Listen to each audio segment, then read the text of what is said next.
Good morning everyone, कैसे हैं आप सभी लोग। आशा करते हैं आप सभी लोग अच्छे होंगे, स्वस्थ होंगे, मस्त होंगे। आज हम लोग पढ़ने वाले हैं एक्सरसाइज 3.4।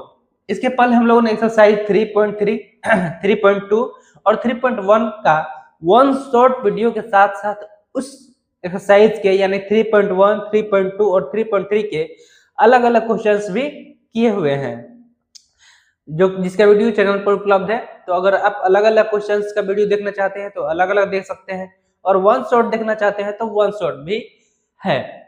चलिए अभी हम लोग करते हैं एक्सरसाइज 3.4 का पहला प्रश्न, जिसका क्वेश्चन नंबर 1। तो सबसे पहले हमेशा की तरह प्रश्न को पढ़ते हैं, समझते हैं, फिर उसको हल करते हैं। ठीक है। हमारा उद्देश्य है आपको जीरो से हीरो बनाना। कहा कि निम्न समीकरणों के युग्म को विलोपन विधि तथा प्रतिस्थापन विधि से हल कीजिए। कौन सी विधि अधिक उपयुक्त है? कौन सी विधि अधिक उपयुक्त है? चलिए, तो यहाँ पर ये जो समीकरण दिया गया है, इस समीकरण को विलोपन विधि से भी हल करना है और प्रतिस्थापन विधि से भी हल करना है, और बताना है कि कौन सी विधि आपको आसान लगी, अच्छी लगी। तो चलिए शुरू करते हैं। तो सबसे पहले हम इस प्रश्न को बनाते हैं विलोपन विधि से। किस विधि से? विलोपन विधि से। तो विलोपन विधि में क्या होता है? विलोपन विलोपन विधि में क्या होता है ना, यहाँ पर जैसे इक्वेशन है यानी समीकरण है x + y = 5, 2x - 3y = 4। तो इसमें हमें या तो x का मान हटाना होता है, या तो x का मान गायब करना होता है, या तो y का मान गायब करना होता है। तो कैसे गायब करते हैं, आइए सीखिए। देखिए यहाँ पर x है, यहाँ पर 2x है, तो हमें ध्यान रखना होता है कि दोनों समीकरण में जिसको हमें हटाना है उसका मान बराबर हो। उसका मान क्या हो? बराबर हो। तो यहाँ पे x है, यहाँ पर 2x है। अगर हम x को हटाना चाहे तो इस x को 2x बनाना पड़ेगा। तो 2x बनाने के लिए हमें इस इक्वेशन में, इस पूरे इक्वेशन में 2 से गुणा करना पड़ेगा। 2 से गुणा करना पड़ेगा, तब जाकर के यह क्या होगा? 2x होगा। देखिए, तो हम यहाँ पर सबसे पहले तो इक्वेशन में लिख लेते हैं x + y = 5। ठीक है ना। इसको मान लेते हैं समीकरण 1, समीकरण 1। अब यहाँ पे हम लिख रहे हैं कि समीकरण 1 में 2 से गुणा करने पर अगर समीकरण 2 में हम 2 से गुणा कर दे तो x + y = 5 है। इसमें क्या करना है? इस पूरे में 2 से गुणा कर देना है। तो जब 2 से गुणा करेंगे तो देखिए 2 × x 2x हो जाएगा। इसके बाद प्लस 2 × y 2y हो जाएगा, = 5 × 2 = 10 हो जाएगा। क्या हो जाएगा? 10 हो जाएगा। इसको हम लोग मान लेंगे समीकरण 2। अब प्रश्न में दिया हुआ है एक और समीकरण, उसको लिख लेते हैं। क्या है? 2x - 3y = 4। इसको मान लेंगे समीकरण 3। चलिए अब क्या करते हैं कि दूसरा जो समीकरण आया है उस समीकरण से तीसरे समीकरण को घटा देते हैं। क्या करते हैं? घटा देते हैं। तो यहाँ पे लिख देते हैं घटाने पर। अब यहाँ पे क्यों हम घटा रहे हैं? क्योंकि अगर जोड़ेंगे तो यहाँ पे जो चिन्ह इसका होगा, चिन्ह वह तो वही रहेगा, लेकिन अगर घटाएंगे तो इसका चिन्ह क्या होगा? बदल जाएगा। चिन्ह यानी कि इसका जो ये प्लस माइनस है सिंबल, उसको हम बोलते हैं चिन्ह, साइन। अब घटा रहे हैं यहाँ पर, तो यहाँ पे 2x के पहले क्या है? कुछ नहीं दिख रहा है, यानी कि प्लस है। तो प्लस माइनस क्या होता है? माइनस होता है। माइनस माइनस क्या होता है? प्लस होता है। प्लस माइनस क्या होता है? माइनस होता है। तो देखिए यह प्लस का 2x है, यह माइनस का 2x है, तो ये दोनों क्या होंगे? कट जाएंगे। अब यहाँ पे क्या है? 2y है, नीचे 3y है, दोनों प्लस में ही है, तो ये हो जाएगा 5y। ये है 10 प्लस में और 4 है माइनस में, 10 में से 4 घट जाएगा तो ये हो जाएगा 6। तो यहाँ पर y का मान आ जाएगा 6/5। कोई दिक्कत नहीं है। चलिए y का मान आ गया 6/5। अब इस y के मान को किसी भी समीकरण में रखेंगे तो हमें x का मान मिल जाएगा, हमें x का मान क्या होगा, मिल जाएगा। तो चलिए इस y के मान को हम रख देते हैं समीकरण 1 में। तो यहाँ पे लिख देते हैं पहले y का मान समीकरण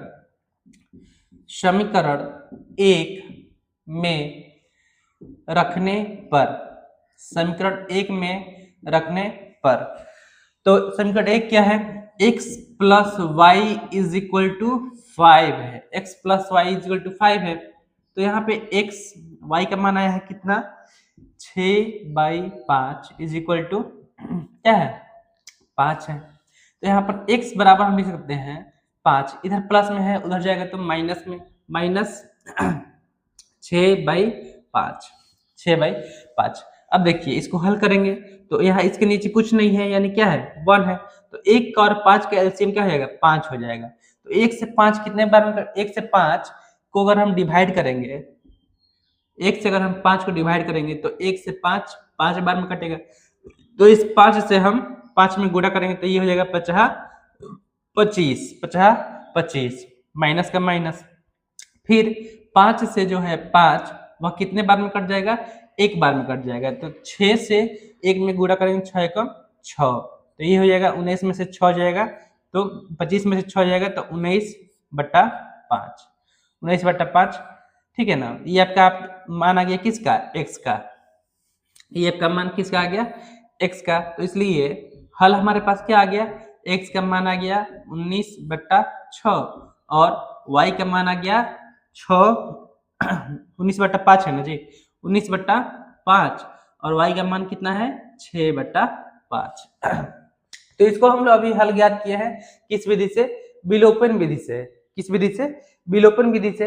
अब हम लोग इसका मान ज्ञात करते हैं प्रतिस्थापन विधि से। किस विधि से, प्रतिस्थापन विधि से। तो उसके लिए पहले हम इसको साफ कर देते हैं, मिटा देते हैं। इसके बाद से प्रतिस्थापन विधि से भी आप लोगों को बना करके दिखाते हैं। फिर आप लोग कमेंट बॉक्स में बताइएगा कि कौन सा विधि आप लोगों को आसान लगा। तो इसके लिए कमेंट बॉक्स में आप लोग कमेंट जरूर कीजिएगा।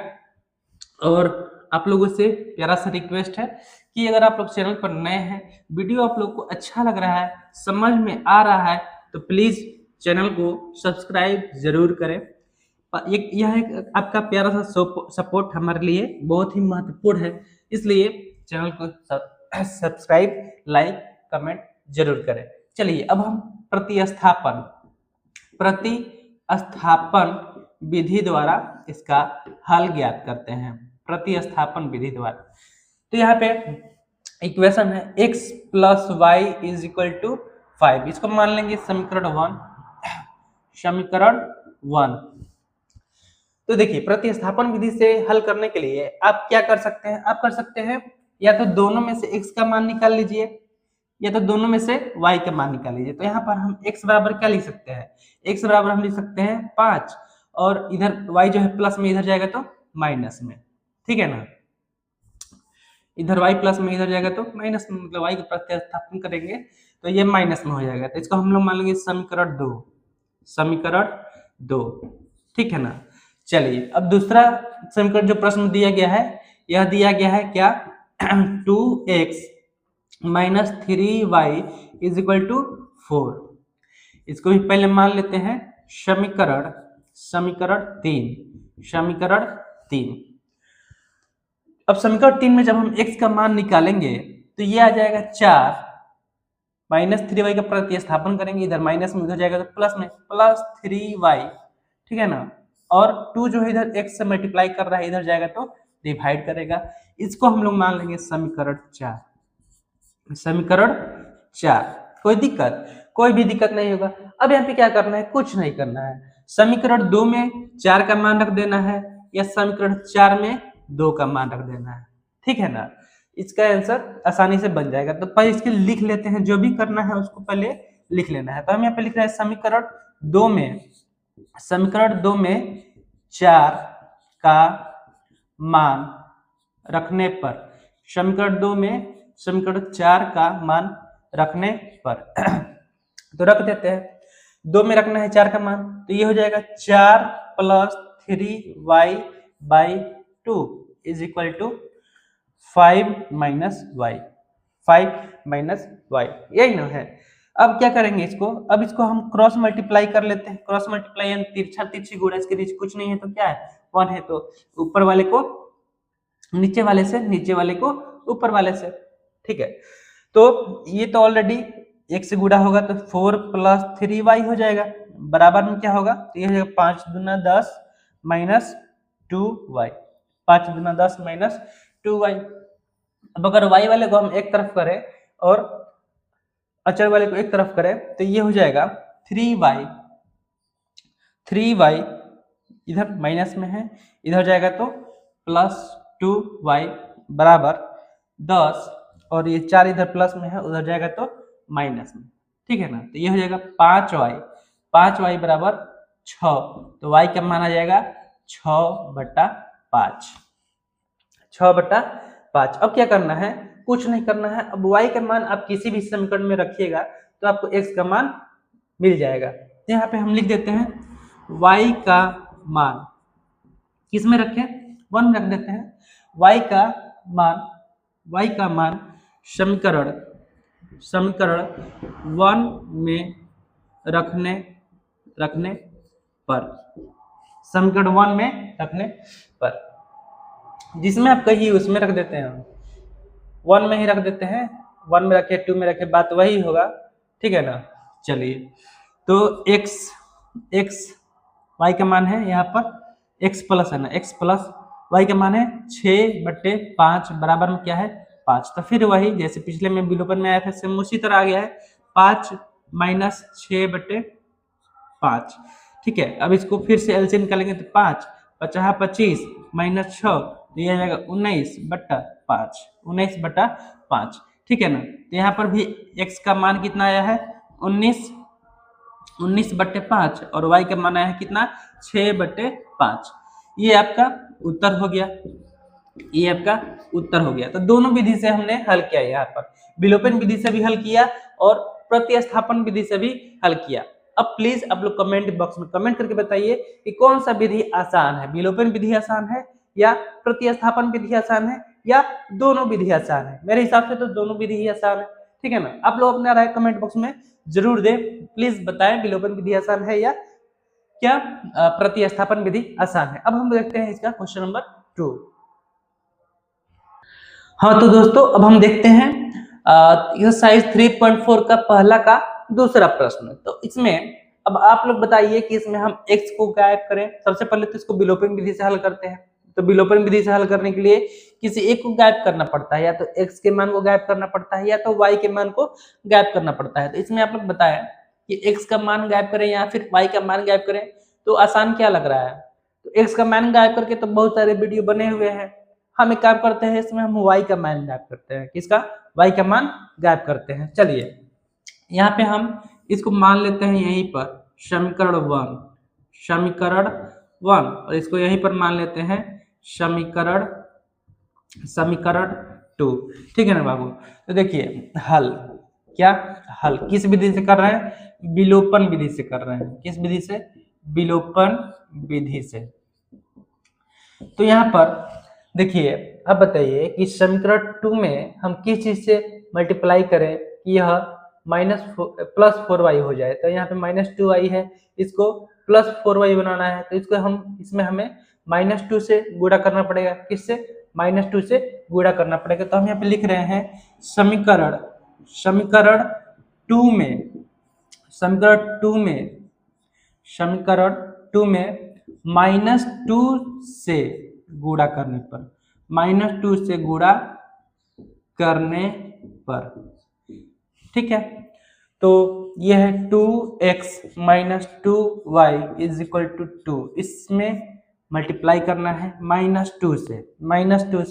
तो देखिए तो -2 से प्लस 2x, तो 2 दूना 4 -4x हो जाएगा, अब माइनस माइनस प्लस 4y हो जाएगा और 2 दूना 4, ये माइनस में हो जाएगा। तो इसको मान लेंगे समीकरण 3। अब क्या करते हैं, समीकरण 3 में से समीकरण 2 को घटा देते हैं। तो यह है 2x 2x, अरे यार समीकरण 2 में से समीकरण 1 को घटा देते हैं, समीकरण 2 में से समीकरण 1 को घटा देते हैं तो ये कितना है 3x है, 3x है।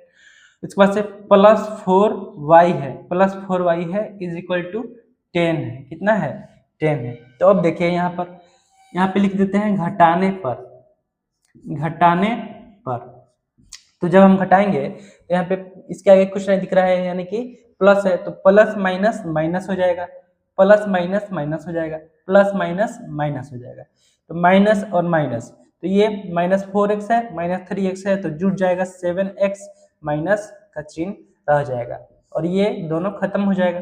बराबर 10 माइनस में है, 4 माइनस में है, तो दोनों जुट जाएगा, माइनस का चिन्ह रह जाएगा 14।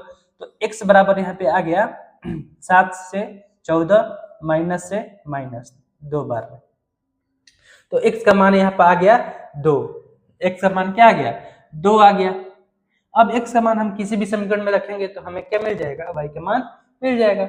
चलिए अब x का मान हम रख देते हैं समीकरण 2 में, तो यहाँ पे लिख देते हैं x का मान, x का मान समीकरण 2 में रखने पर, समीकरण 2 में रखने पर रख देते हैं तो क्या है 2x है, तो x का मान कितना आया है 2 आया है, तो 2 into 2 minus 2y is equal to 2, तो माइनस 2y,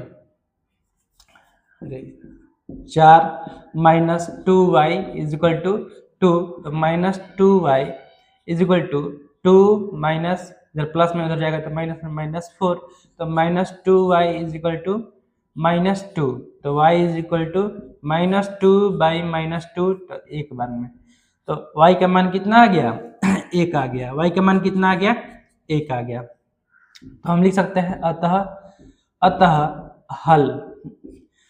हल यानी कि उत्तर क्या हो गया बाबू, तो y का मान आया है यहाँ पर 2, y का मान कितना आया यार, क्या हो गया, y का मान आया है 1 और x का मान आया है 2। तो ये था विलोपन विधि द्वारा। ये किस विधि से मैंने हल किया यहाँ पर, तो ये मैंने अभी हल किया विलोपन विधि द्वारा, विलोपन विधि द्वारा। अब हम लोग प्रतिस्थापन विधि द्वारा इसको हल करते हैं, किस विधि द्वारा, प्रतिस्थापन विधि द्वारा। चलिए इसको मिटाते हैं और प्रतिस्थापन विधि द्वारा हल करके आप लोगों को दिखाते हैं। बहुत ही आसान है, अभी तक तो आप लोग सीख गए होंगे कि विलोपन विधि से किस तरह हल करते हैं और प्रतिस्थापन विधि से किस तरह हल करते हैं। तो यहाँ पे जो इसका तीसरा जो प्रश्न है, तीसरा प्रश्न है, तो तीसरा प्रश्न को थोड़ा आप लोग सॉल्व करेंगे और सॉल्व करके कमेंट में बताएंगे कि आप लोग का आंसर कितना आ रहा है। फिलहाल अभी देख लीजिए, सीख लीजिए कि प्रतिस्थापन विधि द्वारा इसको कैसे हल करेंगे। प्रतिस्थापन विधि द्वारा, प्रतिस्थापन विधि, प्रतिस्थापन विधि। तो यहाँ पे समीकरण 1 है, तो यहाँ पर x बराबर हम क्या लिख सकते हैं, तो x बराबर लिख सकते हैं 10, क्या 10, इधर 4y जो है इधर प्लस में उधर जाएगा तो माइनस में, माइनस 4y, 3 इधर क्या कर रहा है गुणा कर रहा है, इधर जाएगा तो भाग करेगा। इसको मान लेंगे समीकरण 3, समीकरण 3। पुनः हम देखें यहाँ पर समीकरण 2 में, तो यहाँ पर हम x बराबर क्या लिख सकते हैं, तो यहाँ पर हम x बराबर लिख सकते हैं 2, इधर 2y प्लस में हो जाएगा तो इधर माइनस में हो जाएगा तो प्लस में 2y बाई 2, ठीक है ना। इसको हम मान लेंगे समीकरण 4। अब क्या करना है, कुछ नहीं, समीकरण 3 में 4 का मान रख देते हैं, तो लिख देते हैं यहाँ पर समीकरण 3 में समीकरण 4 का मान रखने पर ऊपर बना देते हैं, तो समीकरण 3 है, ये समीकरण ये 3 है, इसमें 4 का मान रखना है, तो ये हो जाएगा 2 plus 2y by 2 is equal to 10 minus 4y by 3। तो इसको क्या करना है, क्रॉस मल्टीप्लाई करना है, ऊपर वाले को नीचे वाले से, नीचे वाले को ऊपर वाले से। तो 3 दूना 6 प्लस 3 दूना 6y, 10 दूना 20 माइनस 4 दूना 8y। चलिए तो चर को एक तरफ अचर को एक तरफ, तो 6y इधर माइनस में इधर आएगा तो प्लस में प्लस 8y इक्वल टू 20, इधर प्लस में हो जाएगा तो माइनस, तो ये हो जाएगा 14y बराबर 20 में से 6 जाएगा 14, तो y का मान यहाँ पर आ जाएगा 14/14 यानी कि 1। y का मान कितना आ जाएगा? 1 आ जाएगा। अब y का मान आप किसी भी समीकरण में रखेंगे आपको x का मान मिल जाएगा, चलिए y का मान हम रख लेते हैं समीकरण 1 में।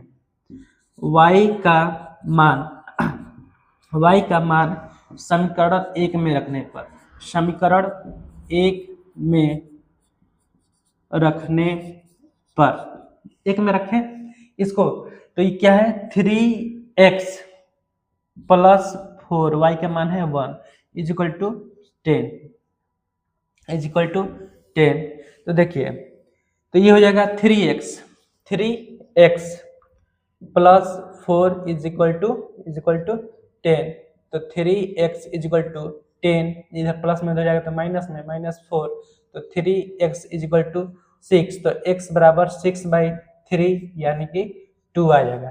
तो यहाँ पे x का मान आ गया 2 और y का मान आ गया 1, दोनों में क्या आया? सेम आया। तो इसमें आप लोग कमेंट करके बताएं कि क्या प्रतिस्थापन विधि आसान है, क्या विलोपन विधि आसान है, कौन सा विधि आसान है या दोनों विधि आसान है। और आप लोग के लिए होमवर्क क्या है? होमवर्क है आप लोग को तीसरा प्रश्न को हल करना है और उसका कमेंट बॉक्स में कमेंट करना है। चलिए अभी आज थोड़ा तबीयत सही नहीं है, तो अभी आज की वीडियो में इतना ही और मिलते हैं नेक्स्ट वीडियो में।